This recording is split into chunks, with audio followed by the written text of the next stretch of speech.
क्योंकि मैं आपको बताना चाहता हूं, इस दुनिया में लोगों को एक सरप्राइज मिलने वाली है। एक ऐसी सरप्राइज उनको हैरान कर देगी और वो बिलीव नहीं कर पाएंगे कि ये मेरे साथ हुआ है।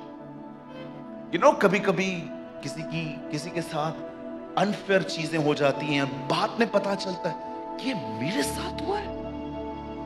ये ऐसी घटनाएं होने वाली हैं। और जानते हो वो कौन सी घटना है जो लोगों को हैरान कर देगी और वो ये कहेंगे ये मेरे साथ हुआ है? जानते हो क्या होगी? एक दिन कुछ लोग अपनी नींद से उठेंगे और अपने विश्वासी भाई बहनों को कॉल करेंगे और उनका फोन कोई नहीं उठाएगा। तब वो चिंतित होंगे कि कोई मेरा फोन क्यों नहीं उठा रहा। 1 2 3 4 लोगों को मैं फोन कर चुका हूं, चल घर पे होके आता। और कुछ लोग जब अपने विश्वासी भाई बहनों से घर मिलने के लिए जाएंगे तो जानते हो उनके घरों में सिर्फ रोना होगा। और रोते रोते जानते हो वो आपको क्या कहेंगे? हम सुबह उठाने गए थे इसे, ये अपने कमरे में नहीं है, इससे जो कपड़े पहने थे वो कपड़े सिर्फ यहां पड़े। तब आपको पता चल जाएगा सब उठा लिए गए हैं, मैं रह चुका। Not hallelujah. आप चाहते हो आपके साथ ऐसा, पर ये होने वाला है। This will happen. क्यों कह रहा हूं मैं इतना श्योरिटी के साथ कि कुछ लोग के साथ ये होगा? क्योंकि मैं कुछ लोगों के जीवनों को जानता हूं और मैं ये कह सकता हूं वे बिल्कुल तैयार नहीं है।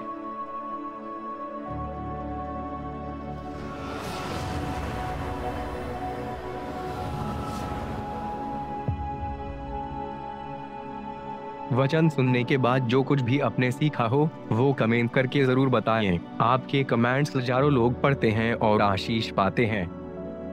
After listening to the word, do comment whatever you have learned. Thousands of people read your comments and get blessed.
मैं वर्ड को स्टार्ट करने से पहले एक छोटी सी सूचना आप सबको देना चाहता हूं। यह सूचना है 28 तारीख के लिए।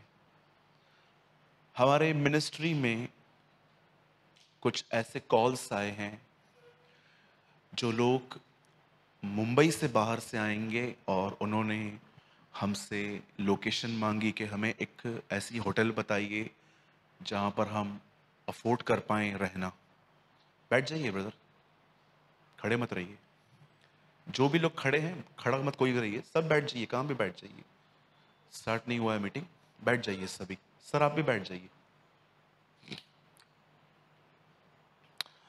तो हम लोगों ने उनको गाइड किया है थोड़ा बहुत कि आप आसपास के किसी होटल में रह सकते हो। तो जस्ट मैं आपको इन्फॉर्म करना चाहता हूं कि 28 तारीख को हम सब सैटरडे ही है यहाँ पर मिलने वाले हैं। ये सभा सुबह 12 बजे स्टार्ट होगी, शाम को 7 बजे तक चलेगी। और मैंने डिसाइड कर लिया कि मैं क्या कर रहा हूँ उसमें। मुझे प्रभु ने एक लीड दी है। 12:30 बजे हम प्रीचिंग स्टार्ट करेंगे, मतलब 12 से 12:30 तक वर्शिप होगी। वर्शिप बहुत कम होगी इस मीटिंग में, ऑनेस्टली स्पीकिंग, क्योंकि इसमें हमने वर्ड को कुछ ज़्यादा फोकस किया है। 12:30 बजे हम प्रीच करना स्टार्ट करेंगे। पहला सेशन 2:30 बजे पूरा होगा, 2 घंटे का सेशन पहले का होगा। उसके बाद आपको 15 मिनट की ब्रेक होने के बाद हम यूथ मीटिंग लेंगे 2:45 से लेके 4 बजे तक। इसमें हम सिर्फ जवानों के लिए बात करेंगे और 4 बजे के बाद आपको खाना मिलेगा। हाँ, थैंक यू लॉर्ड, धन्यवाद यीशु। ओके, 4 बजे हम आपको लंच देंगे और अच्छा खासा लंच है आपके लिए। ओके, जो लोग भारी हैं उनके लिए भी अच्छा ही है।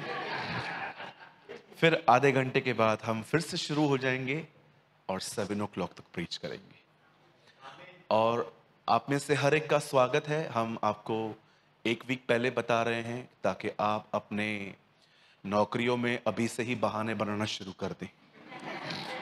ओके, क्योंकि आप में से बहुतों को छुट्टियां, अगर आप बोलोगे कि चर्च जाना है उस दिन, कौन सा चर्च?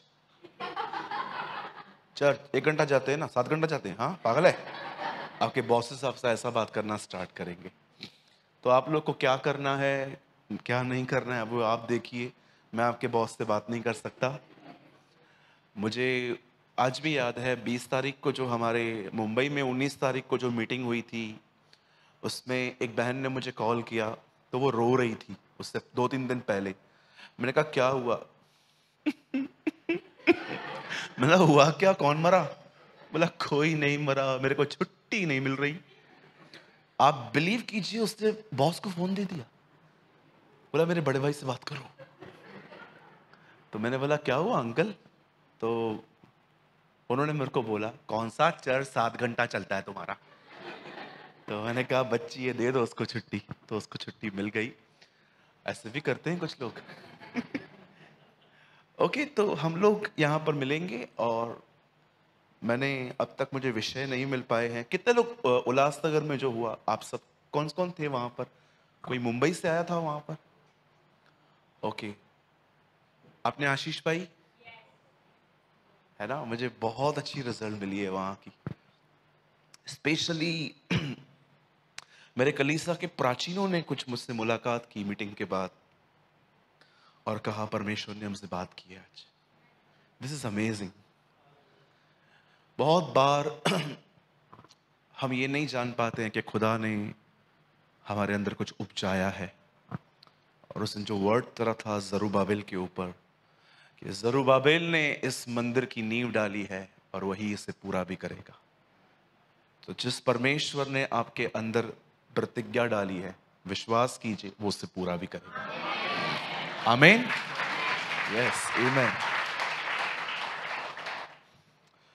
ठीक है, तो आप 28 के लिए तैयार रहिए। मुझे लगता है कि शायद हमें कुछ चीजें निकालनी पड़ेंगी यहाँ से थोड़ी। मेरे कलीसिया के अंदर 20-25 परिवारों ने छुट्टी ली। मैं उस दिन प्रियंका से बात कर रहा था, मैंने बोला तू आई नहीं? बोला मैंने ना 28 की छुट्टी ली है। कहा चलो ओके, ये हमारे चर्च की एक बच्ची है। ओके, सब तैयार हैं? चलिए हम स्टार्ट कर रहे हैं। वचन 10 मिनट के बाद शुरू होगा।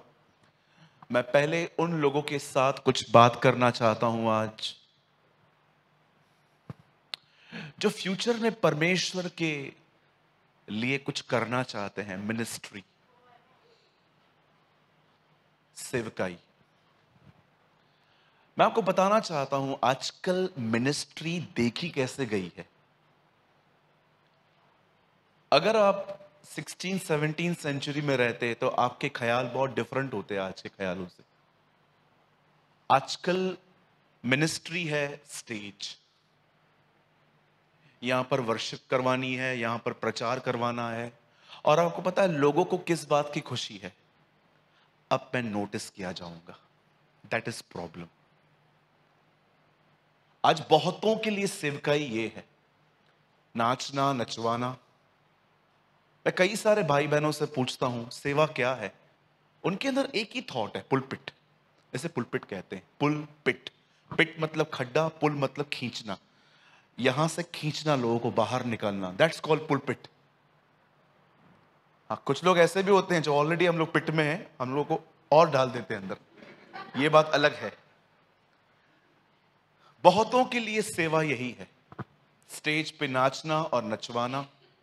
बहुतों के लिए सेवा है बस यहां से प्रचार करना। और खुशी बहुत हद तक इस बात की है कि अब मैं जाहिर हो रहा हूं, अब मेरी पहचान हो रही है, अब लोग मुझे देख रहे हैं, सुन रहे हैं। मुझे बहुत सारे लोगों ने लॉकडाउन में कहा था, लॉकडाउन से पहले कहा था, यूट्यूब पे जो सेवाएं होती है ना उनको मत सुनो। मैंने ऐसे लोगों को देखा था लॉकडाउन से पहले जो अपनी कलीसियाओं में खड़े होकर कहते थे यूट्यूब के प्रीचर्स को मत सुनो। लेकिन मैंने देखा जब चर्चेस बंद हुई लॉकडाउन में, ये सब यूट्यूब पे बैठे थे। तो मुझे थोड़ा अजीब लग रहा था। मुझे लगता था कभी कभी खुद की दाल नहीं गलती ना तो हम कुछ भी बोल देते। आपको पता है इन दिनों में सेवा ये कहलाई जाती है। पर मैं आपसे एक बात पूछना चाहता हूं, यहां पर जितने भी लोग हैं स्पेशली यूथ से, do you have a burden? क्या आपके पास बोझ है? बोझ? अगर आपके अंदर बोझ नहीं है, मैं आपको राइटिंग में लिख के दे सकता हूं, आए ब्रदर सूरज प्रेमानी, ऐसे लिख के दे सकता हूं, आप नहीं बुलाए गए। ऐसा हो ही नहीं सकता कि परमेश्वर एक व्यक्ति को सेवकाई के लिए बुलाए और उसे बगैर बोझ के बुलाए। सबसे पहले वो आप में बोझ पैदा करता है।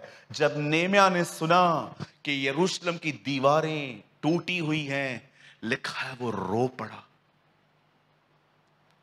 आपने देखा नेमिया ने दीवारें बनाई, एजरा ने प्रचार किया, मंदिर बनवाया और उसने वहां पर व्यवस्था पड़ी।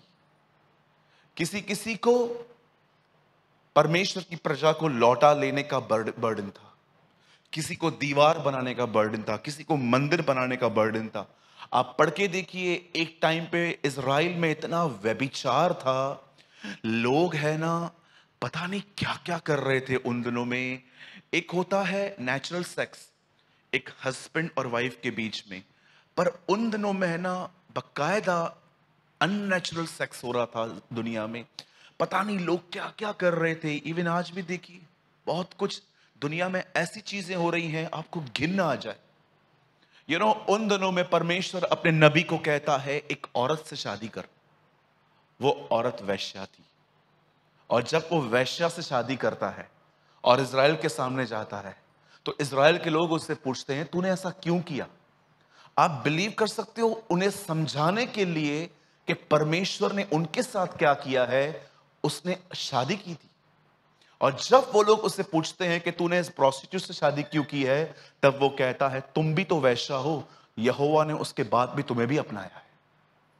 आप बिलीव कर सकते हैं, पुराने नियम में जितने भी लोग थे, इवन जीसस जब अर्थ पे आया और जब वो मंदिर में से हर एक व्यापारी को जो बिजनेस कर रहे थे निकाल रहा था, तब कलाम पाक कहता है उसके चेलों को यह वचन याद आया, उसके घर की धुन मुझे खाए जाएगी।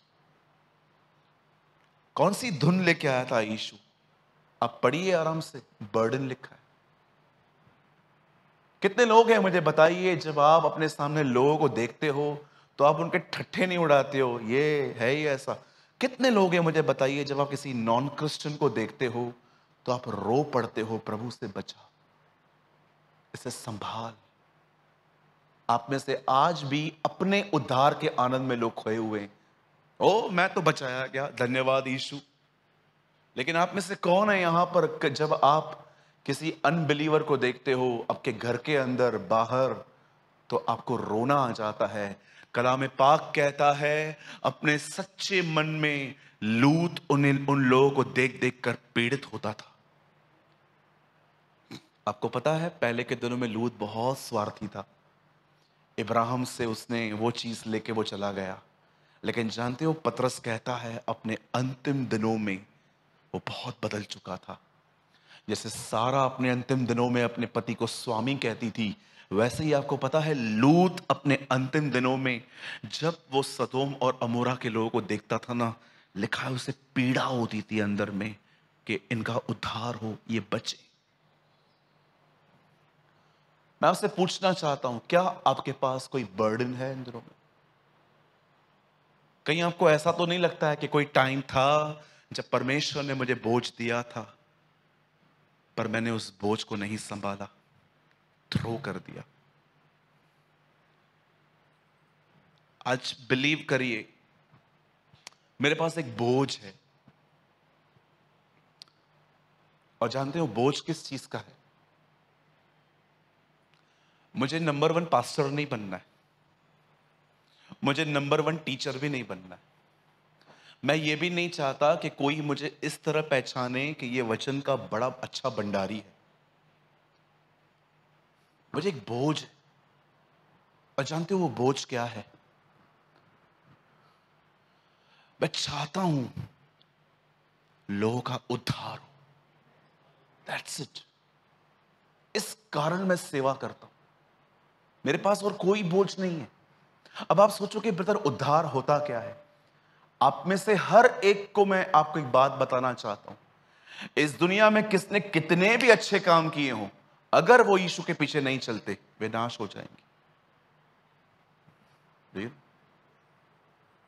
आपने कितने भी अच्छे काम किए हो, लेकिन अगर आपने यीशु मसीह के पीछे नहीं चले, आपके कोई काम आपको नहीं बचा पाएंगे। यह कलाम मुकद्दस कहता है। भैया कहां लिखा है? ऐसा होता है क्या? इतने अच्छे अच्छे लोग आए थे। I don't know. मैं बाइबल पे बिलीव करता हूं जो ये कहती है कर्म विदाउट विश्वास मरा हुआ है। आप पढ़ के देखिए। ऐसे तो बहुत सारे लोग हैं इस दुनिया में, बहुत अच्छे अच्छे काम करते, हमसे अच्छे करते, फिर क्यों कहा प्रभु ने जाओ और उन्हें सुसमाचार बताओ? प्रभु कर तो रहे हैं अच्छा हो। A person who don't know Jesus will be lost. और जानते हो वो कहां जाएंगे? आप सदा के लिए स्वर्ग में आनंद करेंगे, वो सदा के लिए नरक पे पीड़ाएं सहेंगे। याद रखिए, सदा का जीवन सिर्फ स्वर्ग में नहीं है, लोग मरने के बाद नरक में भी हमेशा के लिए जिएंगे। आपको पता है ये बात? अब आप सोचते होंगे ब्रदर ऐसा क्यों, सिर्फ यीशु एक रास्ता क्यों है? सिंपल, उसी ने आपके लिए जीवन दिया है। और कौन है मुझे बताइए? सबने व्यापार किया है आपके साथ। डरे हुए को और डरा है लोगों ने। मुझे किसी ने पूछा क्या घर राइट साइड लूं कि लेफ्ट साइड लूं? मैंने बोला मतलब? बोला नहीं, मैं किसी के पास गया था, उन्होंने कहा जिस तरफ से सूर्य उदय होता है ना, उस तरफ से घर नहीं लेते। मैंने कहा ठीक है, तो एक काम कर, थोड़ा बिल्डिंग को थोड़ा अपन एंगल चेंज करवाते हैं। आप बिलीव कर सकते हो कैसे आपके डर के साथ व्यापार किया गया है? मैंने एक व्यक्ति को देखा कुछ दिन पहले एक जगह पे, आई वॉज इन रायपुर। उसको 8 अंगूठियां पहनी थी, हर उंगली में 2। तो मुझसे रहा नहीं गया, मैंने उससे पूछ ही लिया। मैंने कहा अंकल हेलो। तो उन्होंने बोला हाँ बेटा बोल। मैंने बोला ये क्या है? 8-8 उंगलियां, मैंने 4 उंगलियों पे 8 अंगूठियां। बोला हाँ ये मुझे एक्सीडेंट से बचवाती है, ये मुझे बेबी से बचाती है, ये मेरे बच्चों को सुरक्षित रखती है। इसको क्या कहते हैं? इसको अमेरिकन बोलते हैं इसको। ये श्रीलंकन होगी ना, क्योंकि मुझे भी कुछ स्टोन्स के नाम पता थे। उन्होंने बोला हाँ बरोबर, तो सही कह रहा है। मैंने उसको ये सारी अंगूठियों में देखने के बाद कहा, मैंने कहा काका एक बात पूछूं, आपका खुदा आपकी रक्षा नहीं करता?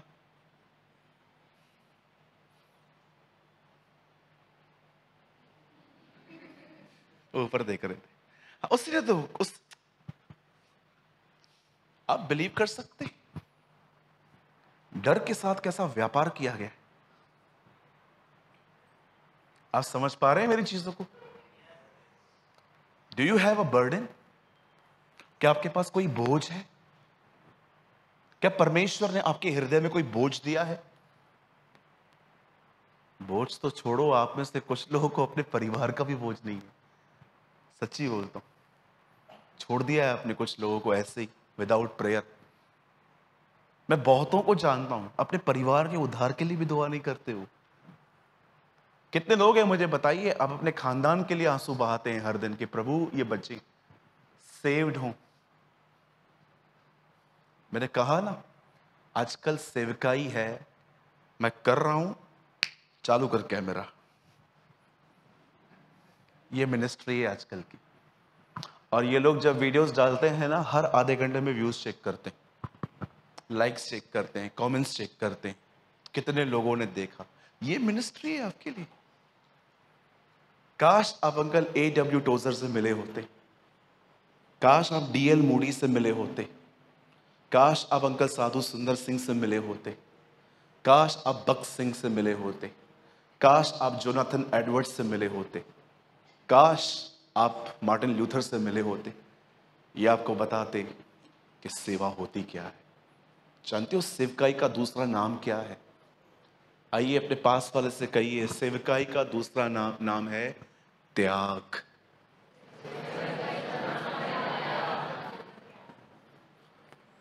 बोलो त्याग। ऐसे और थोड़ा इजीली बताऊं, बलिदान।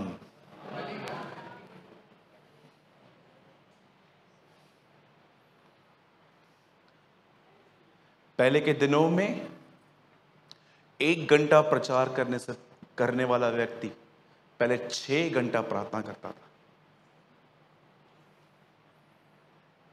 आज वेदी पर आने वाला व्यक्ति दुआ नहीं करता। आपको पता है, कई बार जब मैं सेवकाइयां देखता हूं ना लोगों की, आप बिलीव करो, इतना तो कृपा है उसकी मुझ पर, दया है, उसका अनुग्रह है, मैं ऐसे मुंह पे उनको कह सकता हूं, भैया आपने आज नहीं 3 दिनों से दुआ नहीं की है।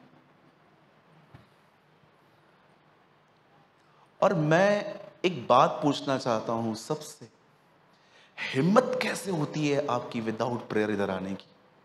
I don't know. मैं ये बात समझ नहीं पाता हूं। बहुत सारे जगहों पे जब मैं जाता हूं ना, एक भाई को तो मैंने बोल दिया था, मैंने कहा तुझे हिम्मत कैसे होती है विदाउट प्रेयर इधर आने की?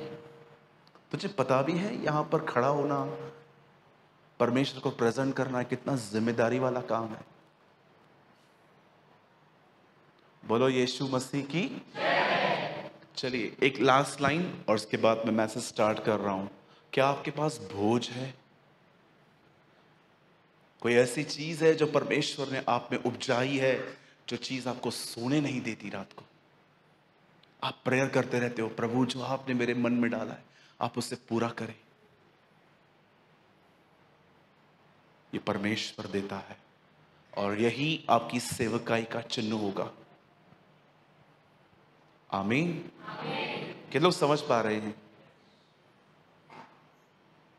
And go with your burden. अपने इस बोझ के साथ आगे बढ़िए। हो सकता है हर व्यक्ति आपके साथ लाइफ टाइम नहीं रहेगा।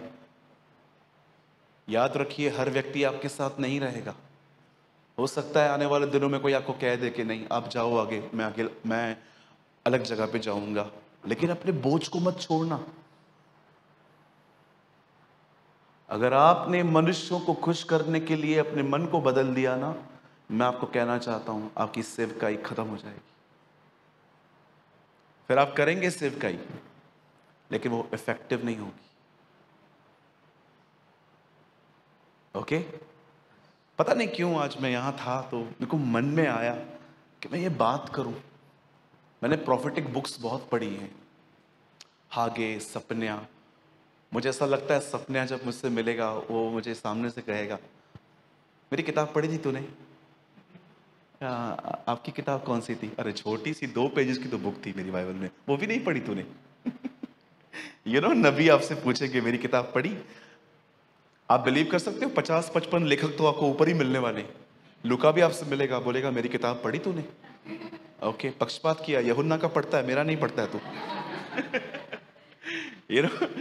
मैं कभी कभी सोचता हूँ सपना मुझे मिलेगा ऊपर, अगर कहेगा तूने मेरी किताब पढ़ी थी? आपकी किताब कौन सी किताब थी आपकी? अरे यार, तो 2 पेजेस की तो किताब थी मेरी, तूने वो भी नहीं पढ़ी।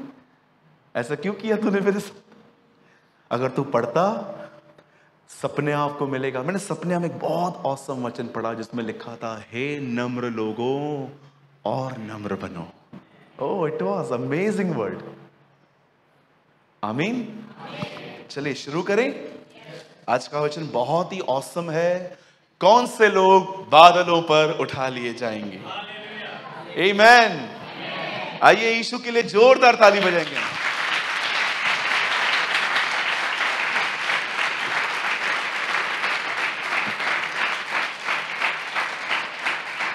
आइए मेरे साथ खोलिए द गॉस्पेल ऑफ मैथ्यू, मत्ती रचित सुसमाचार, मत्ती की इंजील।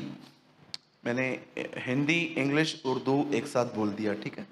जिसको जो लैंग्वेज है खोल दीजिए। 24वां अध्याय।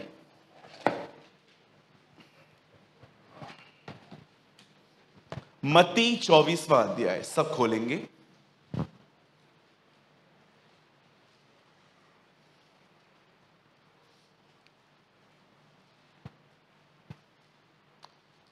सबने खोला? मत्ती की किताब लेकर आए हैं सब? लेकर आए हैं, बाइबल में ही है। मैथ्यू 24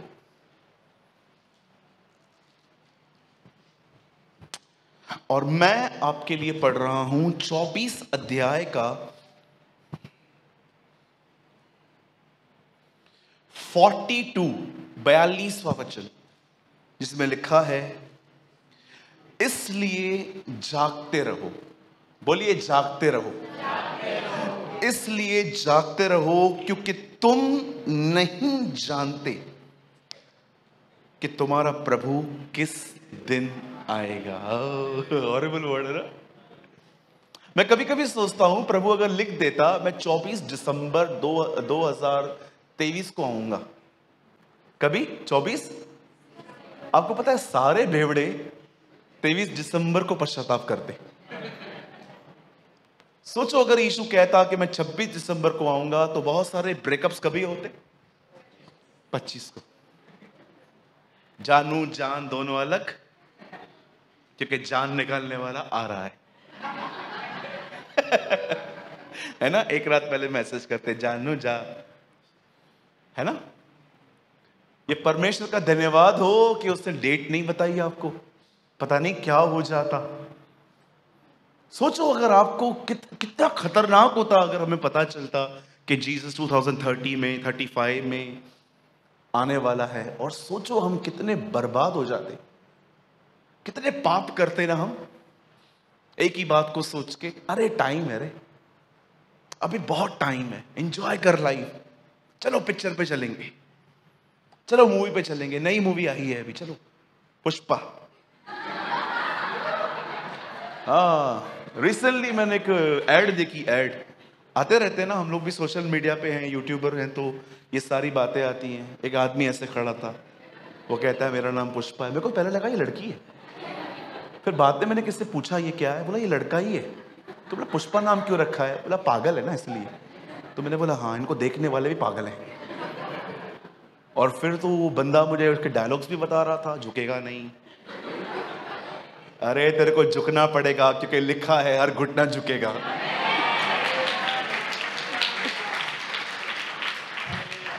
हाँ, ओके, ये सब चर्च से बाहर, इधर पुष्पा के बाप को भी झुकना पड़ेगा। झुकेगा नहीं तो टूट जाएगा। झुकेगा नहीं, तेरा पिताजी भी झुकेगा। मेरे सामने आए तो इतना तो झुका हुआ है, और कितना झुकेगा तू? बोलते झुकेगा नहीं, इतना तो झुका हुआ है, और कितना झुकेगा? झुके हुए व्यक्ति। चलिए, मेरा ये विषय नहीं है, लेकिन देखो आजकल मसीह लोग भी पिक्चरें देखते हैं। नहीं, हाँ, क्यों करते हैं आप ऐसा? छुप छुप के थिएटरों में जाते हैं स्कार्फ पहन के। भैया भविष्यवक्ता हो क्या? भविष्यवक्ता नहीं हूं, मैंने तेरे को थिएटर के बाहर देखा था। भैया आपने कैसे देखा? मैं अभी तो उधर ही था। नहीं, मैं मजाक कर रहा हूं। मैं लास्ट 17 साल में सिर्फ एक ही बार थिएटर में गया हूं, ग्रैमस्टन की मूवी देखने, वो भी भाइयों के साथ, अकेला नहीं। बस मैं उनको देखना चाहता था कि कैसे उड़ीसा में उनको मारा गया था। He was a great missionary. वो हमारे बीच में कैसे वो उड़िया लैंग्वेज सीखी थी उन्होंने, कैसे वो लोगों को काम देते थे। वो जो मूवी थी ना, वो मैं देखने के लिए गया था। उसके पहले उसके बाद मैं कभी भी नहीं गया। मुझे कोई इंटरेस्ट नहीं है थिएटर में, इसमें उसमें। मैं खुदा का शुक्र करता हूँ ये सारी डिज़ायर्स मेरे अंदर से। इवन मैं क्रिकेट देखने और खेलने के बिल्कुल खिलाफ नहीं हूँ। हमारे चर्च के बच्चे जाते हैं खेलने के लिए। आप बिलीव करो, मैं बोर होता हूँ। कभी कभी ये लोग खेलते हैं, मैं बैठा रहता हूँ ऐसे बाजू में, मैं देखता हूँ कितना टाइम है इन लोग के पास। पहले हम खेलते थे, लेकिन मैं इसके खिलाफ नहीं हूँ। मुझे लगता है आचार की तरह ये चीजें यूज करनी चाहिए। मिली तो ठीक है। ऐसा होता है आपके घर में कभी कि आपके पास खाना आए और अपनी माँ को बोलो, मम्मी आचार, आचार नहीं है, लेके जा खाना भी वापस, खाना भी नहीं चाहिए। You know achar is not a main meal. मिलता है तो भी ठीक है, नहीं मिलता है तो भी ठीक है। ये सारी चीजें हमारे लिए ऐसी होनी चाहिए। मिलती हैं तो भी धन्यवाद, न मिले कोटि कोटि धन्यवाद। Am I right? चलिए हम स्टार्ट कर रहे हैं। मैं चाहता हूं, अपने संदेश शुरू कर रहा हूं और मैं विशेष आज उम्मीद करता हूं पुराने लोग बड़ा ध्यान दें, क्योंकि मुझे लगता है नए लोग हैं ना ऑलरेडी इसको सीरियसली ले लेते हैं, लेकिन पुरानों के अंदर बहुत खमीर बड़ा पड़ा है। उन्हें लगता है हाँ ये तो सुना है, ये तो पता है मुझे। लिसन, परमेश्वर के वचन में दो चीजों को बहुत ज्यादा बाइबल हाईलाइट करती है। पवित्र आत्मा ने नबियों के द्वारा यह बार बार लिखा है, और वो चीज है यीशु के दो इवेंट्स। इवेंट को हिंदी में क्या कहेंगे? इवेंट को हिंदी में क्या कहेंगे? हाँ नहीं, बहुत ज्यादा शुद्ध हिंदी है, मेरे को ही नहीं समझ में आ रही।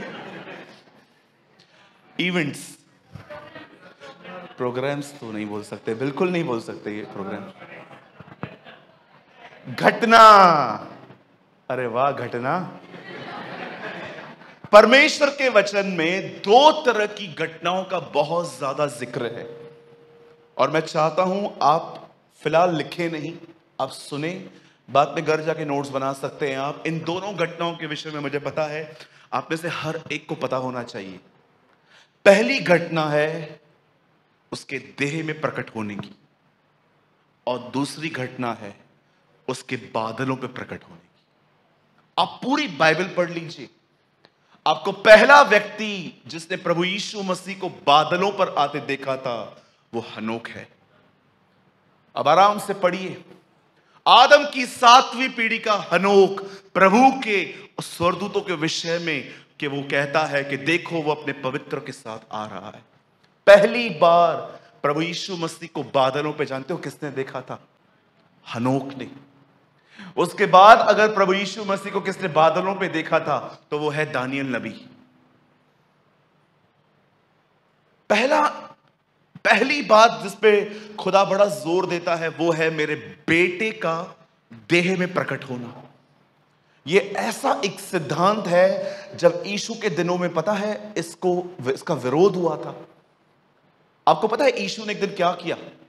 बाइबल बताती है प्रभु यीशु मसीह ने एक दिन कहा, तुम्हारा बाप, यहूदियों को कहता है, तुम्हारा बाप इब्राहिम मुझे देखना चाहता था मेरे दिन को। वो लोग कहते हैं तेरी उम्र ही क्या है, तू ये सारी बातें करता है, तू तो छोटा है, इब्राहिम तो बहुत पहले था, तूने कैसे देख लिया? अब यीशु को ये कहना चाहिए ना कि इब्राहिम से पहले मैं पैदा हुआ था। जानते हो उसने क्या कहा? इब्राहिम से पहले मैं। जब उसने कहा ना मैं हूं, वो सभी जानते थे ये नाम सिर्फ यहोवा परमेश्वर यूज करता था, मैं हूं। इसके कारण वो उस पर भड़क गए थे। एंड यू नो, अपने दिनों में जब यीशु ने अपने आप को खुदा कहा कि मैं परमेश्वर हूं और देह में प्रकट हुआ हूं, बहुत लोग इसका विरोध करते थे। इवन जब यूहन्ना अपनी किताब लिखता है, पहला यूहन्ना, तो वो क्या कहता है? मसीह का विरोधी कौन है? वही जो मसीह के देह में आने का इनकार करता है। पढ़ के देखिए, वो कहता है हु इज एंटी क्राइस्ट? कौन है मसीह का विरोधी? वो व्यक्ति जो ये नहीं मानता कि परमेश्वर यीशु में आया। याद रखना, ये दुनिया एंटी गॉड नहीं है, ये दुनिया एंटी क्राइस्ट है। सब मानते हैं एक परमेश्वर है, लेकिन बहुत कम मानते हैं कि उसी परमेश्वर ने यीशु को भेजा। इसीलिए आजकल एक नया नारा है, सब रास्ते एक है।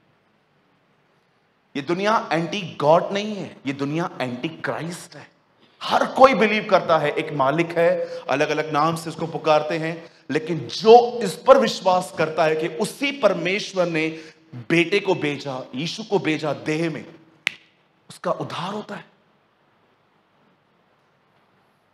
यू नो, जब बाइबल पाक, कलाम पाक कहता है कि उन दिनों में दो चीजें थी जो बहुत ज्यादा प्रीच की गई थी। पहला, प्रभु यीशु मसीह का पहली बार देह में प्रकट होना, और सेकंड टाइम उसका बादलों पे आना। अब देखिए, मैं चाहता हूं आप सब बड़े ध्यान से सुने। जब यीशु देह में आया, जब परमेश्वर ने देह धारण की, तो आप में से कितने लोगों ने यह बात देखी? जब वो पहली बार आया तो पहली बार आते ही वो अपने दूसरे बार आने की बातें कर रहा था।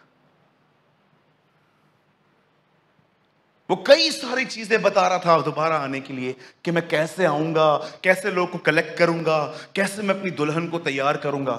सुनिए, प्रभु यीशु मसीह का पहली बार आना और उठाया जाना कंप्लीट हो चुका है।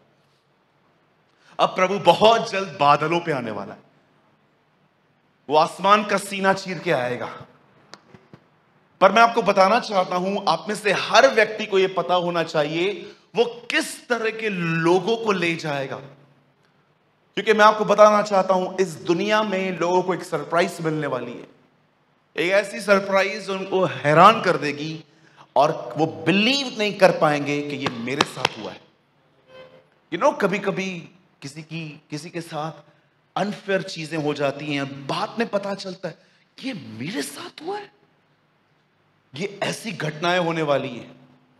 और जानते हो वो कौन सी घटना है जो लोगों को हैरान कर देगी और वो ये कहेंगे ये मेरे साथ हुआ है? जानते हो क्या होगी? एक दिन कुछ लोग अपनी नींद से उठेंगे और अपने विश्वासी भाई बहनों को कॉल करेंगे और उनका फोन कोई नहीं उठाएगा। तब वो चिंतित होंगे कि कोई मेरा फोन क्यों नहीं उठा रहा। 1, 2, 3, 4 लोगों को मैं फोन कर चुका हूं, चल घर पे होके आता हूं।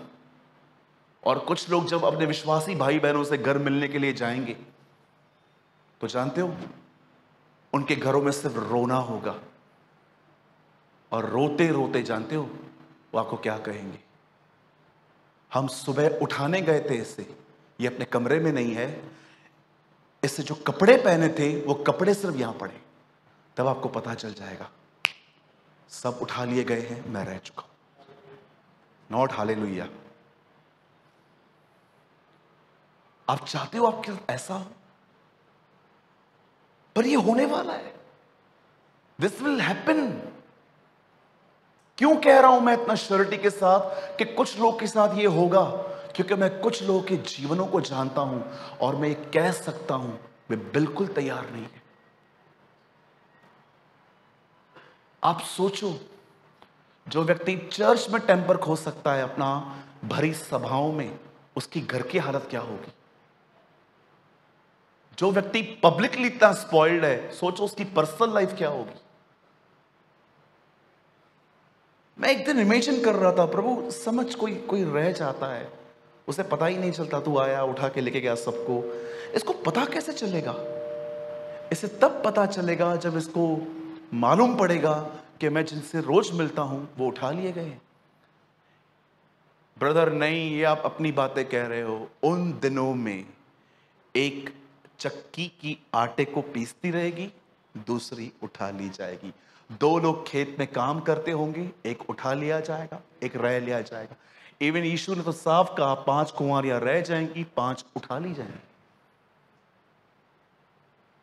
मैं कभी कभी सोचता हूं बहनों भाइयों, प्रभु यीशु मसीह का ये मैसेज कि वो आ रहा है, मुझे लगता है हम में से हर व्यक्ति को अपने कुर्सी से 2-2 फुट उठ के जंप मारने चाहिए हमें।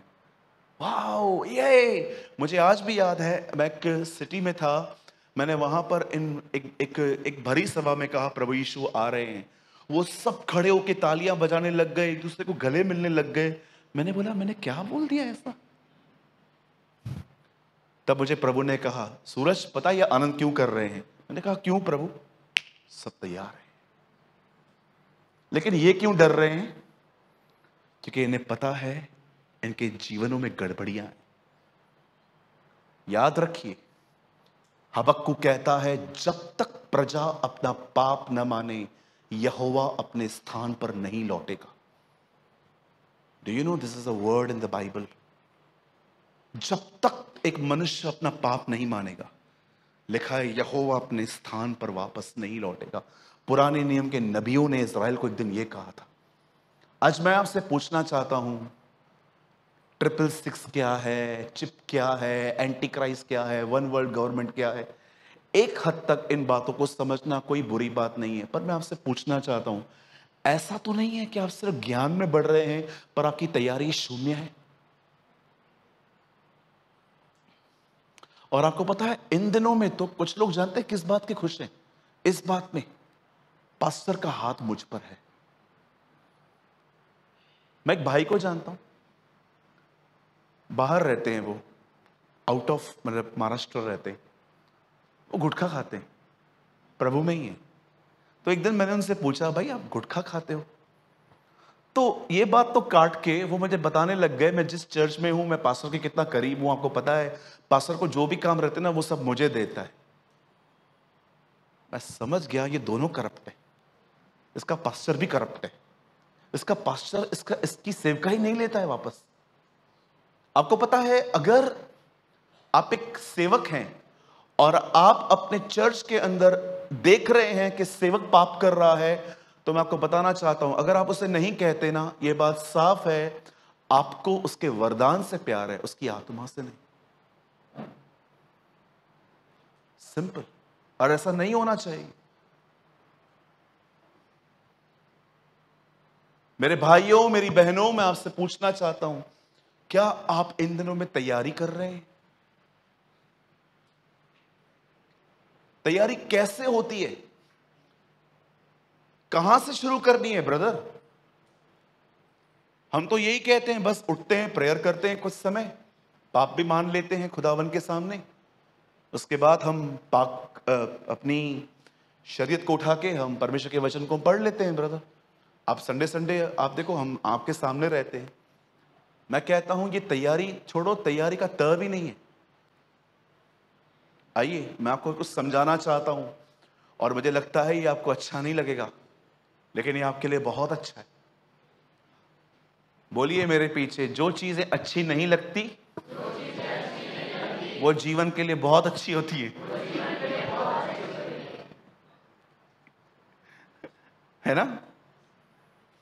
कभी आप डॉक्टर के पास देखे थे, वो एक दवाई मिलती थी पिंक कलर की, रेड मरून, जो हम पीते ही नहीं थे, बाहर ही फेंक देते थे, बहुत कड़वी होती थी। मुझे आज भी याद है, एक दिन मुझे टाइफाइड हुआ था, मुझे बुखार हुआ था, मैं डॉक्टर के पास गया तो उन्होंने कुछ, हमारे डॉक्टर बहुत अच्छे थे, वो एक 3 ही गोलियां रहती थी उनकी, पिंक येलो वाइट, हर एक को वही दे देते थे। एक दिन तो मैं उनको देख के मैंने बोला मुझे क्या हुआ है देखो, तो उन्होंने देखा, मैंने कहा आप दवाई मत दो, मैं ले लेता खुद। मैंने डिब्बे खोले, मैंने कहा यही है ना? बोला हाँ सबके पास यही है। तो उसके बाद एक दवाई दी उन्होंने पिंक कलर की, तो मैं डिस्पेंसरी से बाहर निकल के उसको फेंक देता था कि ये मैं नहीं पीऊंगा, कुछ भी हो जाए, मैं मर जाऊंगा टाइफाइड में, लेकिन पीऊंगा नहीं। कड़वी होती थी बहुत, लेकिन गोलियां मैं ले लेता था। एक दिन मुझे 3 दिन के गोलियां लेने के बाद भी मैं ठीक नहीं हुआ, मेरा वजन कम हो रहा था। 3 दिन में मेरी शर्ट्स जो है ना ऐसे एकदम ढीली हो गई, तो फिर 3-4 दिनों में इतना मैं पतला हो गया, इस बुखार ने मुझे इतना पिघला दिया 3-4 दिनों में। तो मैं डॉक्टर के पास फिर गया, तो डॉक्टर ने बोला क्या हुआ? मैंने कहा क्या होगा, दिखता नहीं है क्या, इतना पतला हो गया हूं मैं, इतना मुझे बुखार है। तो उन्होंने दवाई ली थी? मैंने कहा हाँ ली थी। तो बोला कौन सी ली? मैंने कहा वही जो आपने दी। बोला पीने वाली ली? नहीं। बोला क्यों नहीं ली तूने? मैंने कहा वो कड़वी है। अरे अच्छी है, उसको पी तू। उसके बाद उन्होंने मुझे वहीं पर बिठा के एक छोटे से ऐसे, वो छोटा वर्ल्ड कप आता है ना वो तोलने वाला, हाँ तो जय पता, उसमें मुझे पिलाई। अगले दिन ठीक हो गया मैं। बोलिए मेरे पीछे, वो चीजें बहुत अच्छी होती हैं जो हमें अच्छी नहीं लगती। ये आजकल को प्रभु कहता है इस किताब को खा ले, ये तुझे कड़वी जरूर लगेगी लेकिन अंदर जाके मधु से मीठी हो जाएगी। आमीन। तो चलेगा थोड़ा कड़वा डोज आज? पक्का? हाँ चलेगा। धन्यवाद, आज तो सब निकाल दूंगा। चलिए सामने देखिए। अब जब यीशु ने कहा कि तुम नहीं जानते कि प्रभु कब आने वाला है, स्वामी कब आने वाले हैं, वह अपने विषय में कह रहा है ताकि तुम तैयार रहो। अब आइए, जैसे उसने मत्ती 24 पूरा किया, आपको पता है उसने 25 में पहले ही उसने एक दृष्टांत बताया कुंवारियों के ऊपर। सुनिए, उसके बाद उसने एक और दृष्टांत बताया जिसमें वो जो एक सेकंड, मैं टाइटल खाली बता देता हूं, तोड़ों का दृष्टांत। और उसके बाद उसने कहा कि कैसे मैं लास्ट डे में लोगों को बुलाऊंगा, कहूंगा मैं भूखा था, प्यासा था। अब यहां देखिए, आपने देखा लूका 15 अध्याय में भी 3 दृष्टांत हैं। गुमराह पुत्र,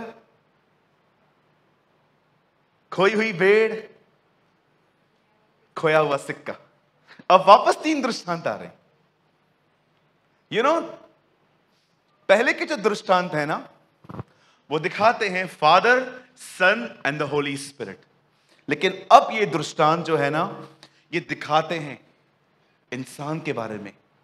पहली चीज याद रखिए, 10 कुंवारे का दृष्टांत आपके व्यक्तिगत जीवन को दर्शाता है, आपकी पर्सनल लाइफ कैसी है। उसके बाद तोड़ों का दृष्टांत आपको सिखाता है कि आपकी सेवकाई कैसी है। और तीसरा दृष्टांत जो है वो सिखाता है मनुष्यों के साथ आपके व्यवहार कैसे हैं। आप में से हर व्यक्ति को इन्हीं 3 चीजों में प्रतिदिन तैयार होना है। आइए, मैं पहले कुछ शुरू कर रहा हूं, मुझे और 15-20 मिनट चाहिए, चलेगा ना? ओके, सब सामने देखिए, सब स्ट्रेट बैठिए। जो सोए हैं कहेंगे जय मसीह की। धन्यवाद यीशु।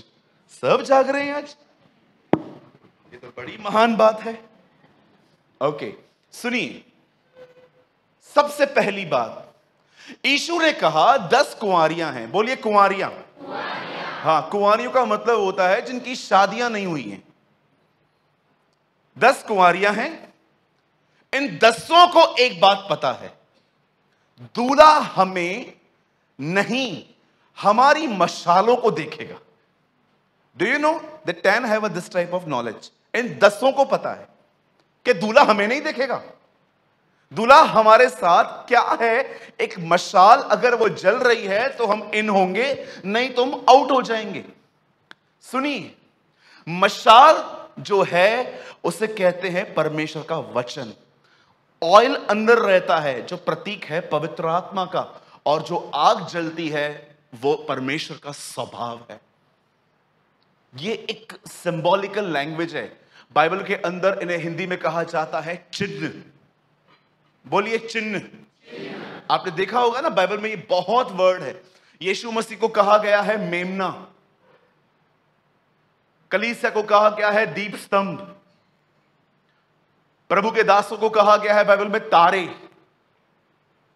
क्रोध को कहा गया है कटोरा। ये सिंबॉलिकल लैंग्वेज है। ये आजकल कहता है मैंने पहिए में पहिया देखा, चर्च के अंदर चर्च। आपको पता है रियल चर्च कहां है? आपके अंदर, पहिए के अंदर पहिया।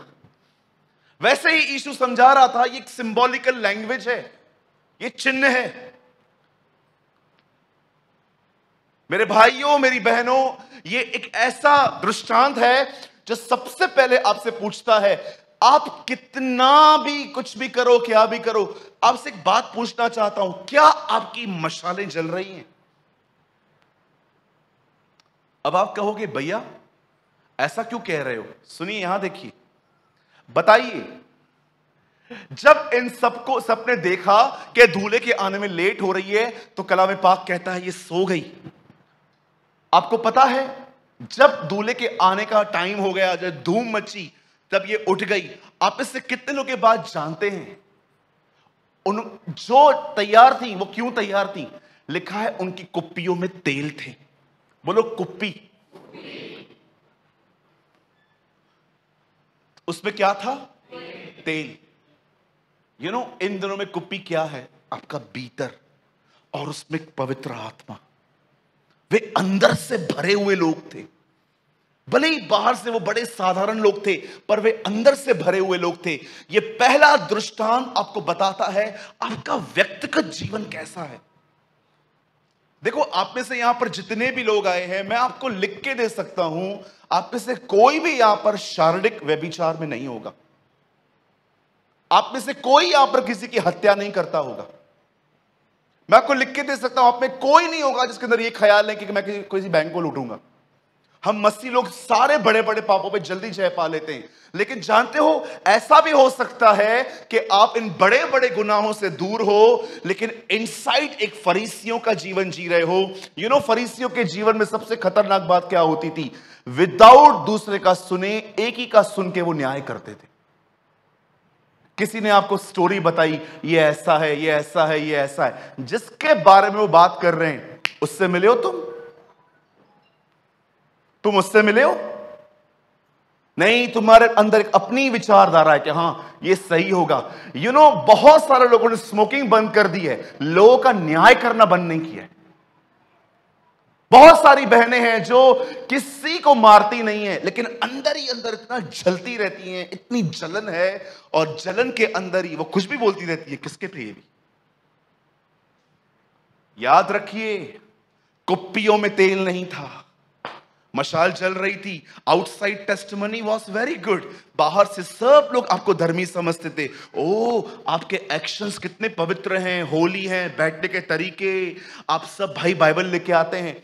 आप बहुत अच्छे से जानते हैं कि आप अंदर में क्या है। क्या आपकी कुप्पियों में तेल है? ये एक व्यक्तिगत जीवन है। याद रखिए, आप बाहर से नहीं, आप अंदर से कैसे हो, ये मात्र परमेश्वर जानते हैं। और याद रखिएगा, हमेशा याद रखिएगा, अविश्वासियों के 1000 झूठ, खुदा के सामने एक झूठ है।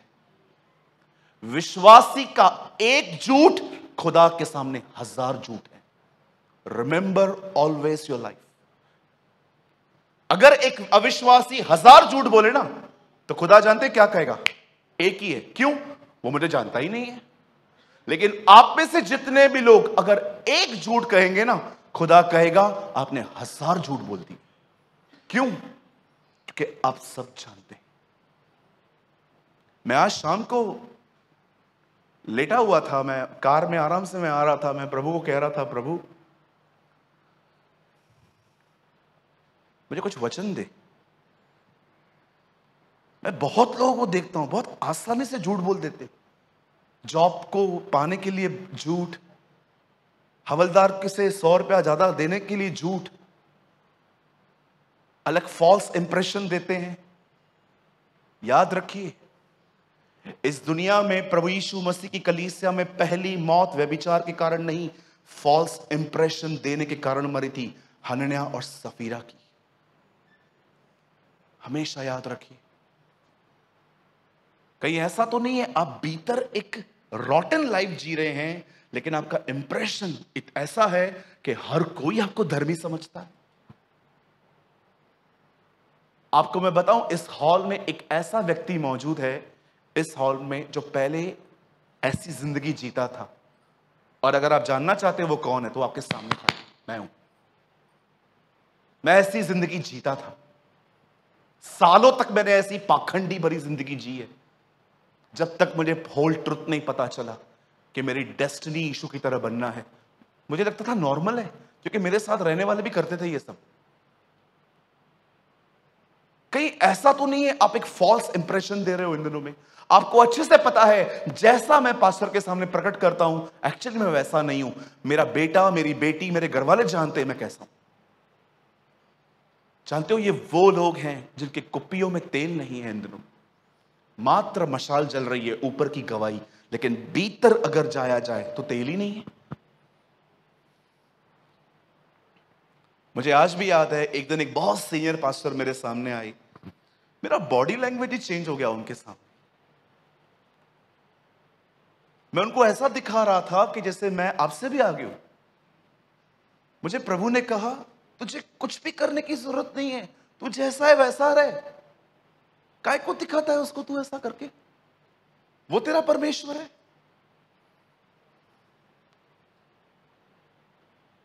आज मैं आपसे पूछना चाहता हूं, क्या आप इस गुनाह में तो नहीं है कि आप अपना एक फॉल्स इंप्रेशन दे रहे हैं? आप अच्छे से जानते हैं आप बड़े झगड़ालू व्यक्ति हैं, लेकिन आप जब बाहर निकलते हैं तो इतना नम्रता से बात करते हैं ताकि कोई भी आपको गलत न समझे। जानते हो बाइबल इसे क्या कहती है? हिपोक्रेसी। आप जानते हो हिपोक्रेसी की मीनिंग क्या है? एक्टिंग। God hate acting. परमेश्वर को कलाकारी से बड़ी नफरत है। परमेश्वर को सबसे अच्छी बात कौन सी लगती है? आप जैसे हो वैसे आओ। कोई भी आपको बनने की, अरे परमेश्वर गंदगी में थे तब भी उसने हमको स्वीकारा, अब नहीं करेगा? Tell me. हाँ चेतन भाई, गंदगी में थे, कचरे में थे हम। आप सोचो आपकी जिंदगी क्या थी। आई एम सॉरी मैं ये वर्ड यूज कर रहा हूं। आप में से कितने लोग ये कह सकते हैं बदल सुअरों की तरह हालत थी, कीचड़ में सोए थे हम। कोई है यहां पर मेरे साथ? मैं हूं पहला। अरे उसने तभी भी हमें स्वीकार किया, अब नहीं करेगा वो हमें? किधर से निकाल के लेकर आया?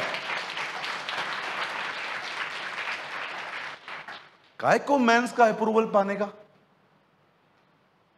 काय को गुलाम, लोगों की प्रेस, लोगों की ऑनर के गुलाम है हम।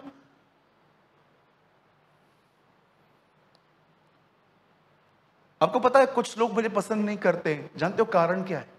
लीडर्स, कुछ लीडर्स मुझे पसंद नहीं करते। उसका मेन कारण जानते हैं क्या है? मैं हमेशा कहता हूं, if you are a pastor don't behave like God. अगर आप एक पास्टर हैं तो अपने आप को यह न समझो कि परमेश्वर की तरह लोग आपसे चले। यीशु ने साफ कहा, तो किसी को पिता न कहना। इसका मतलब क्या है? तो किसी को वो जगह मत देना जो तेरे स्वर्गीय पिता की है। सिंपल। मैं हमेशा कहता हूं पास्टरों से, हमें ऑर्डिनरी भाइयों की तरह रहने की जरूरत है। मैं हमेशा कहता हूं तुम किसी के पैर नहीं धो सकते ना, ठीक है काम करो। जब तुम्हारे चर्च से लोग लीव होते हैं ना, आपको पता है उनकी चप्पल कौन सी है? उनकी चप्पलों को उठा के दिया करो। ये तो करो कम से कम। मैं नहीं सोचता कभी भी कलीसिया के अंदर कोई, मुझे आज भी याद है उस दिन मैं चर्च लीव कर रहा था, एक आंटी खड़ी थी, बेचारी बहुत ओल्ड थी, चश्मा पहना हुआ था, चप्पल ढूंढ रही थी, मिल ही नहीं रही थी उसकी चप्पल। मैं देख रहा था, मैंने कहा आंटी कौन सा है, ब्राउन है ब्लैक है? ब्लैक है। मैंने 3-4 चप्पल हाथ को उठाई, इसमें से कोई है?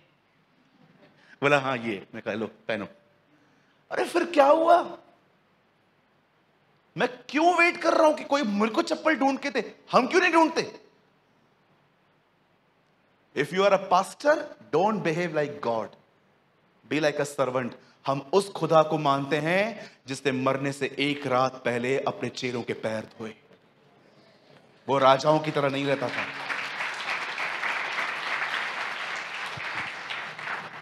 सबसे पहले देखिए आपका व्यक्तिगत जीवन कैसा है। लोग आपको धर्मी समझते हैं ना, ओके, खुदा आपको धर्मी समझता। अब दूसरी बात आपकी सेवकाई की। अब आप कहोगे मैं तो छूट गया, मेरी तो कोई सेवकाई है ही नहीं, हम तो न प्रचार करें न गीत गाएं। आप में से हर व्यक्ति सेवकाई में है। और अब मैं आपको बताता हूं कि सेवकाई क्या है। कितने लोग हैं जब आपसे लोग मिलते हैं तो कोई आपको कहता है मेरे लिए प्रेयर करना, करते हो? आपको पता है आपको बड़ी बड़ी सेवकाइयां क्यों नहीं देता खुदा? क्योंकि प्रभु ने आपको परखा है। आप छोटे में जानते हो क्या, आपको एक ही काम आता है, जब व्हाट्सएप पे कोई लिखे ना प्रे फॉर मी,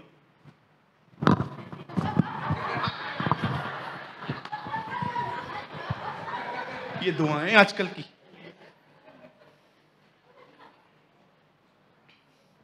मेरे पास एक नोटबुक है, उस नोटबुक में 132 लोगों के नाम लिखे, 18 पास्टर्स हैं उसमें। हर दिन मैं जब सुबह उठता हूं उस डायरी को अपने हाथ में लेता हूं। मैं चाहता हूं खुदा को यह कहता हूं, प्रभु मुझे क्षमा करिए, मैं एक एक का नाम नहीं ले रहा, लेकिन इसमें है ना आपके जिगर के सारे टुकड़े हैं, उन्हें आशीष दे, ब्लेस देम लॉर्ड, इन्हें बड़ा, इन्हें आशीष दे। क्यों मैं ऐसा कहता हूं? देखो, आप में से बहुत सारे लोग जब रास्ते पे आपसे मिले होंगे, बहन कैसी हो? बहुत अच्छा हूँ।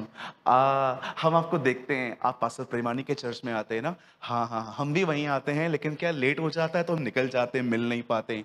ओके बहन, आपके घर में सब ठीक है? हाँ हाँ, सब ठीक है। आपके पति? हाँ, अभी थोड़ा थोड़ा पॉजिटिव हुए हैं प्रभु के प्रति। ओके चलो बहन, हम जा रहे हैं, आप हमें दुआओं में याद रखना। हाँ हाँ, मैं रखूंगी। किया दुआ? किया दुआ आपने? जो छोटी बातों में विश्वास योग्य नहीं है, परमेश्वर उसे बड़ी चीजों का अधिकारी कैसे बनाएगा? इसीलिए आप में से बहुतों के पास परमेश्वर न ड्रीम देता है, न विजन देता है। जानते हो क्यों? क्योंकि परमेश्वर को पता है, जब ये छोटी बातें कैच नहीं करते हैं तो बड़ी चीजें को बात करने का कोई मतलब ही नहीं है। क्या आपने इस बात को देखा? यीशु सेवा करने के बाद पहाड़ों पे जाता था। मैं कभी कभी सोचता हूं, प्रभु क्या आप सोने जाते थे? नहीं रे, सोने नहीं जाता था। मैं सोता सिर्फ सुबह रात में ही था। मैं तुम लोग की तरह नहीं था। मुझे लगता है यीशु पहाड़ों पे इस रात को जाके, जानते हो क्या कहता था? वो कहता था, पिता आज मैं बैतनिया गया, वहां पर लाजर जिलाया गया। प्रभु आज मैंने पूल पे गया, उधर मेरे को 38 साल का एक रोगी मिला, उसको भी चंगाई दी। प्रभु, मेरे परमेश्वर, मेरे पिता, मेरे बाप, मैं तुझे सारी महिमा देता हूं। Do you know, wait wait wait, उसकी इसी चीज ने उसे स्पिरिचुअल प्राइड से बचा के रखा था। एक भाई मिलते थे मुझे, वो हमेशा मुझे एक बात बोलते थे, भैया मैं इस चर्च का हूं, ये मेरे दोस्त हैं, मैं इनको ले गया, मैं इनको ले गया, मैं इनको ले गया। यू नो, कुछ लोग एक व्यक्ति को चर्च में लेके आते हैं ना, जीवन भर बताते हैं मैं इसे लेकर गया, और तेरी वजह से कितने गए हैं वो पता है? हाँ, मैं लेकर आया, मैं लेकर आया। आप देख रहे हैं इस बहन को, ये 8 महीने से कलीसिया में आ रही है, मैं इसे लेकर आई। ये बहन बड़ी दुखी थी, लेकिन आज इस बहन के जीवन में बहुत महान चमत्कार हुआ है। ये गवाही देना चाहती थी, लेकिन इसने कहा आप मेरी हेल्प करो। मैं इसको लेकर आई थी, मैंने इसको हमेशा अपनी दुआओं में याद रखा था। Stop all this nonsense. तो मैं चुप करके ये कहना चाहिए, ये बहन कलीसिया आई, यीशु के साथ जुड़ी और ये आशीषित हुई है। कितनी महिमा लेते हैं हम परमेश्वर की। कई भाई लोग आते, मेरे को बच्चा नहीं, मेरी वाइफ को बच्चा नहीं हो रहा था। तेरे को नहीं, सॉरी, तेरी वाइफ को मेरी वाइफ को बच्चा नहीं हो रहा था। फिर हमने ना 40 दिन का उपवास किया, और हमने परमेश्वर से प्रार्थना नहीं की, हमने उपवासों के द्वारा उसे खरीदा। ओह, 40 डेज फास्टिंग, 40 डेज ये, 40 डेज वो, काय को बताते हो?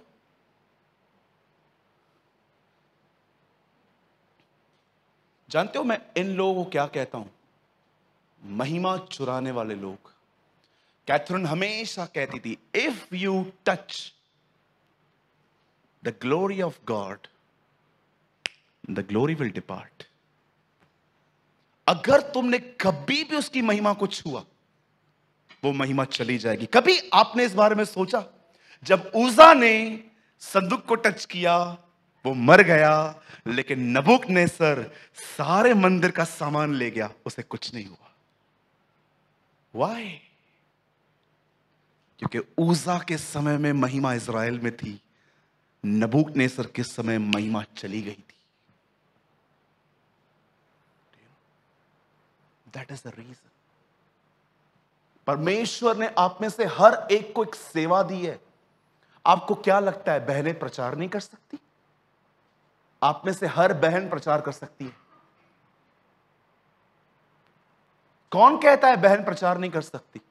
लाओ मेरे सामने उस लोगों को, मैं डिबेट करने के लिए तैयार हूं उन लोगों से।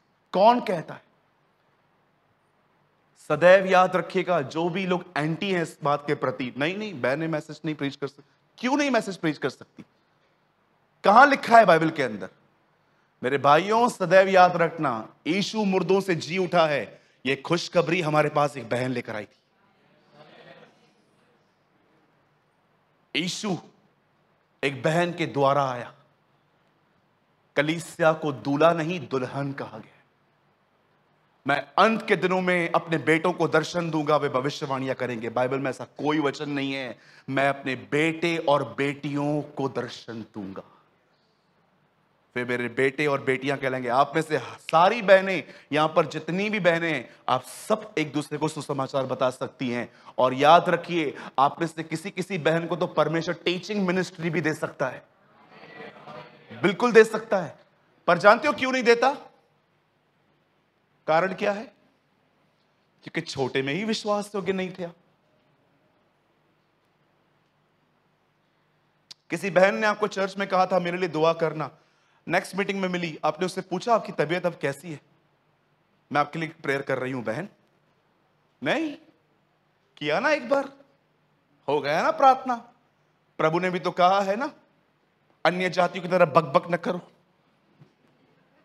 बार बार मत मांगो। ओ, ये वचन पकड़ा है। अब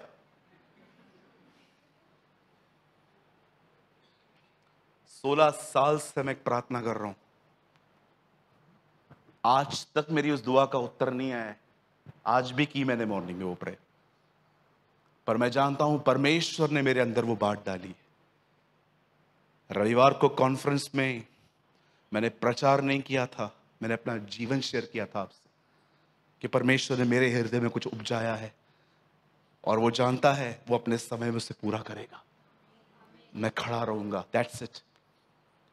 पहला, आपकी अपने व्यक्तिगत जीवन को देखो।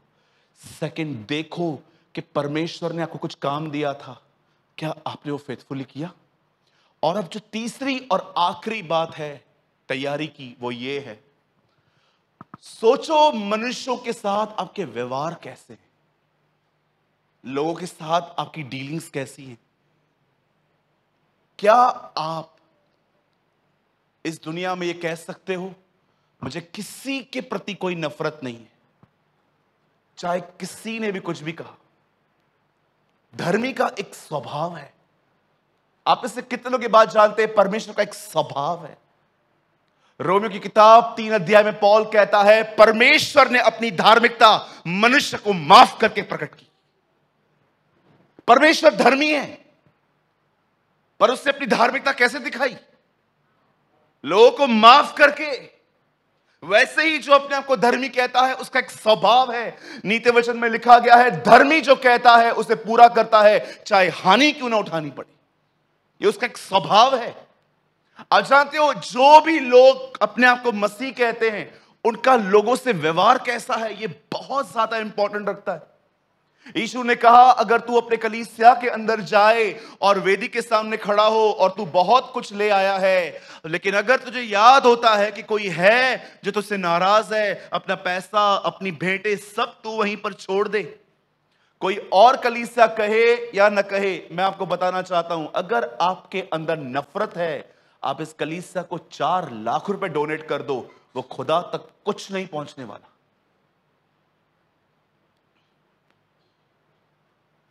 Trust me. अब कैसा व्यवहार है लोगों का? क्या आप ये कह सकते हो मुझे किसी से कोई नफरत नहीं है? जब भी लोग मुझसे मिलते हैं, ठीक है कुछ लोग मुझे पसंद नहीं करते, मैं करीब जाता हूं तो और खराब हो जाती हैं चीजें, इसलिए मैंने डिस्टेंस मेंटेन किया है। बट हेट, नफरत बिल्कुल नहीं। और अगर आपको यह जानना है कि आपको नफरत है कि नहीं है, मैं आपको अभी कभी बता देता हूं कि आपके हार्ट में क्या है। देखो, जिस आदमी से आपका पंगा था, आज के दिनों में आप उस आदमी के बारे में लोगों से क्या बात करते हो? बहुतों को लगता है मेरा मन तो सबके सामने ठीक है। जब पौलुस अरेस्ट हुआ और अग्रिपा के सामने पहुंचाया गया, तो जानते हैं वहां पर खड़े होकर क्या कहता है?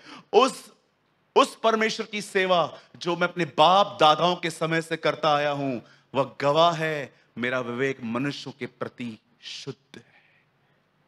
ये पौल कहता है, हर एक के प्रति वो कहता है मेरा, इट मींस मैंने अपने अंदर किसी के लिए नफरत नहीं रखी है। आप कहते हो ना मैंने उसको माफ कर दिया है, तो उसकी चर्चा क्यों करते हो बार बार? क्यों कॉल्स करके लोगों को बताते हो इसने ये किया, इसने ये किया? सुनिए, एक होता है किसी को अपनी प्रॉब्लम बताना ताकि आपको रास्ता मिले। मैं ऐसों की बात नहीं कह रहा हूं, मैं उनकी बात कर रहा हूं जो बुराइयां करते। पति घर से निकला, लगाओ मां को कॉल, चालू हो जाओ, है ना। मुझे एक घर बताओ जिस घर की बातें बाहर जाती हैं और वो घर खुश है। आप अपने घर को काट रहे हो। एक दिन यही लोग, बाहर के लोग, आपके घर को तोड़ देंगे, आपको पता तक नहीं चलेगा। बहुत सारी बहनों को मैंने देखा है, सब घर की बातें मम्मी को बताती है।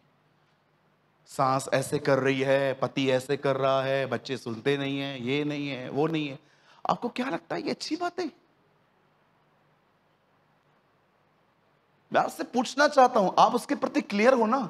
आपको नफरत नहीं है ना? तो फिर आप बुराई क्यों कर रहे हो? मतलब बाइबल साफ कहती है, जो तुम्हारे दिल में है वही तुम्हारे मुंह पे आएगा। कभी मत कहा करो मेरे मन में नहीं था, मुंह से निकल गया। जी नहीं था, इसीलिए आया। मुझे आज भी याद है, एक भाई ने मुझे कहा, घर से नीचे उतर। मैं नीचे उतरा। उसने कहा, हम कहाँ जा रहे हैं, हमारी चाय है आज कहाँ पर। कहा चल ठीक है। मैं वहां पर गया, बहुत बड़े व्यक्ति बैठे थे, कुछ 6-7 लोग बैठे थे, बहुत बड़े लोग थे वो। 2-3 मसीही भी थे, 2-3 नॉन क्रिश्चियन भी थे। मैं वहां बैठा था, ऐसे सलीके से बैठा था मैं। मेरे सामने चाय आई, शक्कर अलग आई, दूध अलग आया, सब चीजें अलग आई। मुझे कहा क्या जैसे चाहिए वैसे बना लो आप। मैंने चाय बनाना शुरू किया। एक व्यक्ति ने हमारे प्रभु के प्रति कुछ गलत बोला। मैं वहीं बैठा था, उसने कुछ प्रभु के लिए बुरा कहा। तो मैंने अपने दोस्त को देखा, तो मैंने इशारों में कहा, क्या बोल रहा है? तो ही से मैंने अवॉइड किया। फिर मैं चाय बनाने लगा। फिर से एक व्यक्ति ने कहा कि ऐसे ऐसे बातें हैं। फिर 3 और भी लोग थे, हम मसीह थे, वो पॉजिटिव बात कर रहे थे, ये ऐसे कर रहे थे। मैं चाय पीने ही वाला था, मैंने चाय वहां पर छोड़ दी। मैं उठ गया, मैं बाहर चला आया। एक्चुअली मुझे बाद में मालूम पड़ा, ये सब कंस्ट्रक्शन लाइन के बिल्डर्स हैं, बहुत बड़े बड़े, और किसी इमारत को चालू करने से पहले ये चाहते थे कि मैं उनके लिए दुआ करूं ताकि इनका प्रोजेक्ट जो है वो अच्छे से पूरा हो। लेकिन ये खुदा के लिए यूज कर रहे थे उसके नाम को। कोई आदर नहीं था इनके अंदर जीसस का। हमारा काम हो बस, आया है पास्टर प्रार्थना करके चला जाए, थोड़ी सी लव ऑफरिंग दे देंगे। मैं उठ के खड़ा हो गया, मैं बाहर आया, वो भी मेरे बाहर आया, मेरे साथ जो आए थे भाई। उसने कहा, सूरज भाई क्या हुआ, आप उठ के क्यों चले गए? मैंने उससे कहा, मैं वहां 1 मिनट नहीं ठहरूंगा जहां पर हमारे परमेश्वर को आदर नहीं मिलता। निकल यहां से। हम चले आए। फिर बाद में उन्होंने मुझसे माफिया मांगी, सॉरी ब्रदर, एक्चुअली हमारे मन में कुछ नहीं था। मैंने कहा, मन में कुछ नहीं था? तू मेरे सामने मेरे परमेश्वर को गालियां दे रहा है और तू मुझसे एक्सपेक्ट कर रहा है कि मैं उससे दुआ करूं तुझे ब्लेस करने के लिए? मैंने कहा, मैं तेरे लिए प्रार्थना करूंगा, प्रभु तुझे तौबा की नौबत तक ले आए, तुझे पश्चाताप करवाए प्रभु। मैंने उनसे ऐसे बात की, मेरी कंप्लेंट भी की बाद में उन्होंने मेरे दोस्त को। मेरे दोस्त ने समझ गया, मेरा दोस्त समझ गया एक्चुअली, सूरज भाई हर जगह फिट नहीं बैठता। इधर ही लालची होता ना मैं, गालियां सुनने के बाद भी मस्त 5-10 हजार रुपए खर्ची मिलेगी यार, महीने का खर्चा निकल जाता है। नहीं चाहिए पैसे। जब नामान चंगाई पाने के लिए आया तो जानते हो एलीशा को क्या कहता है? मुझे माफ करना, मैं वापस गांव जाके मूर्ति पूजा करूंगा, क्योंकि मेरा स्वामी जो है ना, जो मेरे ऊपर है, वो मूर्ति पूजक है। ये बात सुनने के बाद एलीशा ने कहा, मुझे तेरा 1 रुपया नहीं चाहिए। सोचो, क्या आप खुदा को ऑनर करते हो? यहां देखिए, बहुत बार कहता हूं मैं ये बात, फिर से कहता हूं, मेरे हाथ में जो इस समय कलाम पाक है, मैं आपको बताना चाहता हूं, इस बाइबल की अंतिम किताब मलाकी है, पुरानी वाचा की, और वो किताब कहती है पुत्र पिता का आदर करता है, दास स्वामी का आदर करता है। अगर मैं बाप हूं तो मेरा आदर कहां है? गधा अपने मालिक को जानता है और वो अपनी चरनी को पहचानता है, पर इज़राइल मुझे नहीं जानती, यशायाह लिखता है। आज देखो आपकी जिंदगियों में क्या आपका व्यक्तिगत जीवन साफ है? क्या आप अपनी सेवकाई में विश्वास योग्य हो? क्या आप वो व्यक्ति हो जिसने लोगों के साथ ठीक से व्यवहार किया है? मैं भाइयों से एक बात पूछ सकता हूं, आप बुरा ना माने तो? अपनी शारीरिक भूख को मिटाने के लिए कभी किसी बच्ची को करप्ट मत करना, खुदा तुम्हारा दुश्मन बन जाएगा। अपनी शारीरिक भूख मिटाने के लिए किसी से व्हाट्सएप चैट करना, किसी को कमरे में ले जाना, अच्छे से आपको पता है कि आपका विवाह नहीं हो पाएगा उससे, लेकिन इस समय आपके अंदर भूख है उसके बदन की, याद रखिएगा ये कार्य कभी मत करना। नाक रगड़ने पड़ेंगे आपको वापस आने के लिए, ट्रस्ट मी। कभी किसी को अपने फायदे के लिए यूज मत करना, कभी भी नहीं। अपना इनकार करना सीखो। मुझे आज भी याद है 2016 में परमेश्वर ने मुझे एक बात कही थी, जब तक तू क्रूस उठा के चलेगा मेरी सामर्थ तुझ पे छाया करेगी। और जिस दिन तूने अपना क्रूस उठाना बंद कर दिया, my power will leave you. और मैंने अपने जीवन में कई बार देखा कि जब भी मैंने क्रूस उठाना, अपना इनकार करना बंद कर दिया, और उसके बाद जब मैंने प्रचार करना स्टार्ट किया, मैं कई बार फील करता था मेरी प्रचारें, मेरी सभाएं बहुत खाली खाली होती थी, और मैं कमरों में जाके प्रभु को कहता था, प्रभु आप क्यों नहीं आए? क्या कारण था आप सभा में नहीं थे? इतनी सभा खाली खाली क्यों थी? याद है मैंने तुझे कहा था, जब तक तू उस क्रूस को उठाएगा my power will rest on you. But जिस दिन तूने इसको छोड़ दिया, my power will leave you. सोचो कितनी शर्म की बात होगी हमारे लिए कि हमारे अंदर सेक्सुअल फीलिंग्स को संतुष्ट करने के लिए, सेटिस्फाइड करने के लिए हम किसी बच्ची का उपयोग करें। सोचो, अगर आपने ये गलतियां की हैं अज्ञानता में, खुदा से माफी मांगी, पर भविष्य में पतरस क्या कहता है? शरीर की अभिलाषाओं को पूरा करने का विचार तक न करो। Read it. पतरस कहता है शारीरिक अभिलाषाओं को पूरा करने का विचार तक न किया करो। मैं आप बहनों से भी पूछना चाहता हूं, जब आप किसी पुरुष को देखते हो, कितनी बहनें यहां पर, जब आपका माइंड कुछ अलग ही सोचना स्टार्ट करता है, आप अपना माइंड चेंज करते हो। फीलिंग्स का आना कभी गुनाह नहीं होता, पर फीलिंग्स को मेंटेन करना नहीं सीखा गया तो यही भावनाएं आपको गुनाह में ले जाएंगी। आप देखिए, मैं हमेशा कहता हूं, भारत में बहुत सारे अच्छे अच्छे, आज भी प्रभु के बहुत सारे सेवक हैं, हम उनका आदर करते हैं, बहुत ज्यादा होने चाहिए। किधर हैं? सब फिसल गए वो मेरे जम में।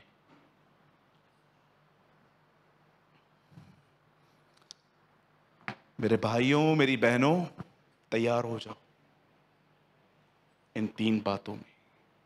1, your inside life. 2, in your ministry. And 3, लोगों के साथ आपके व्यवहार। किसी से भी अगर पैसे लिए हैं ना, और अगर आपको लगता है इन दिनों में मेरी अच्छी इनकम आ रही है, दे दो उसको। जरा सोचो, न्याय के दिन जब परमेश्वर आपको कह दे तू अंदर आ, और जिसका पैसा आपने लिया था वो आपकी खुदा को कहे, तो तू उसको कैसे अंदर ले रहा है? ऐसे मेरा पैसा नहीं दिया था। Tell me. ढूंढो। मैं आपको एक टेस्टिमनी बताऊं? बैठेंगे आप 5 मिनट और? मैं एक भाई से मिला, उस भाई के ऊपर 3 लाख रुपया कर्जा था। बॉम्बे का ही है वो, घाटकोपर में रहते। मुझे कहते हैं मेरे को 3 लाख रुपया देना है। मैंने कहा फिर अभी? बोला है ही नहीं, बहुत गालियां देता है वो जो जिससे मैंने लिया है। मैंने कहा एक काम कर, इस महीने में 500 रुपया जमा कर और जाके पहली किश्त देकर आ। बोला, उसने मुझे बोला, मुझे ख्याल था मैं पिटूंगा, पर तेरी बातें मानने के बाद कंफर्म पिटूंगा। मैंने बोला मतलब? बोला 3 लाख रुपए का 500 रुपए दूंगा, मारेगा नहीं? मैंने कहा तू कर तो सही। पूरा महीना उसने 20-20, 25-25 रुपए जोड़े। बेचारा गरीब है, उसकी घर में कोई बीमार पड़ गया था, उसको पैसे लेने पड़े थे किसी से। मैं हमेशा कहता हूं अय्याशियों के लिए कभी लोन मत लेना। कनाडा घूमने जा रहे हैं, लोन। सच में ऐसे लोगों के माइक फेंकूं मैं इसके ऊपर, घूमने के लिए लोन लेते हैं? Are you crazy? मुझे लगता है कर्जा सिर्फ तब उठाना चाहिए जब घर में कोई सीरियस हो गया है और पैसे नहीं है। तब मुझे लगता है हाँ, किसी की जिंदगी चली जाए इससे हम खर्च कर देंगे। अब उसने क्या किया, पूरा महीना 500 रुपए जमा किया, सामने वाले के पास गया। मैंने कहा जो शब्द मैं कह रहा हूं वही कहना, कुछ और मत कहना। वो गया सामने उनके और उनको बोला, अंकल मैं बहुत तकलीफ में हूं, आप मेरे घर पे आओ, देख के जाओ मेरे घर में क्या पड़ा है। लाइट का बिल भी नहीं भरा है, वो सच्ची में नहीं भरा था। अंकल मैंने बड़ी मेहनत से 500 रुपया आपको मैं आज इसलिए दे जा रहा हूं ताकि आप मुझ पे विश्वास कीजिए कि मेरा दिल साफ है, मैं देना चाहता हूं। वो उसने ये सारे वर्ड्स वहां पर जाके कहे, कर्ज वालों सीख लो। उसने यही सारे शब्द वहां पर कहे जाके, उसे 500 रुपए लिए और जानते पॉकेट बना के क्या कहा? बोला इधर आ। वो डर डर के जा रहा था, मार न खाऊं, यही मार मैं सूरज भाई को दूंगा। जानते उसने क्या किया? उन दिनों में पुराने नोट चलते थे, नोटबंदी नहीं हुई थी। उसने 500 रुपए उसके पॉकेट में डाले और जानते क्या कहा? मुझे 1 रुपया नहीं चाहिए, चल। फॉरगिव हो गया वो। आप बिलीव करो, उसने 5000 मुझे खर्ची दी। मैंने उसके जूते खरीदे। उसने मुझे 5000 खर्ची दी। बोला भैया भैया काश आप लड़के हो, लड़की होते आपसे शादी कर लेता। इतना खुश हो गया, मुझे बोल के गया तू लड़का है, लड़की होती तो मैं तुझसे शादी कर लेता। मैंने कहा तू निकल, हो गया काम। बोलता है हाँ यार पता नहीं क्या मैजिक था उन शब्दों में। मैंने कहा मैजिक नहीं था, जो ईमानदार है ना उनके साथ खुदा खड़ा होता है।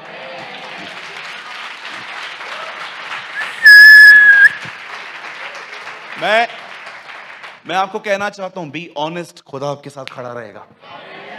मैंने उसको ये नहीं कहा था तू ये करेगा ना तेरा माफ किया जाएगा। मैंने कहा तू पहली किश्त देना चालू कर। जब परमेश्वर ने इसके हृदय को देखा ना, देखो। लेकिन आज लोगों की नीयत ही खराब है। पैसा रहेगा भी ना, रख देंगे। उसको बोलोगे ना दो उसको, अरे है उसके पास, देना उसको, आएगा मांगने तो दे दूंगा ना। अरे जकई, ये नीयत है ना, ये नीयत ही खुदा का फेवर हटा देती। दाऊद ने देखा हर बार मैं महलों में रहता हूं, परमेश्वर तंबुओं में रहता है। उसने ख्याल रखा मेरा परमेश्वर अच्छे घर में रहे। जब उसने ख्याल रखा, नातान नबी उसको कहता है जो तुझे अच्छा लगे तू कर। God love your honesty. बोलो यीशु मसीह की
अगर आपने आज के वचन से कुछ सीखा तो कमेंट बॉक्स में ज़रूर कमेंट करें। खुदा आप सबको बहुत बरकत दे। यीशु मसीह की जय।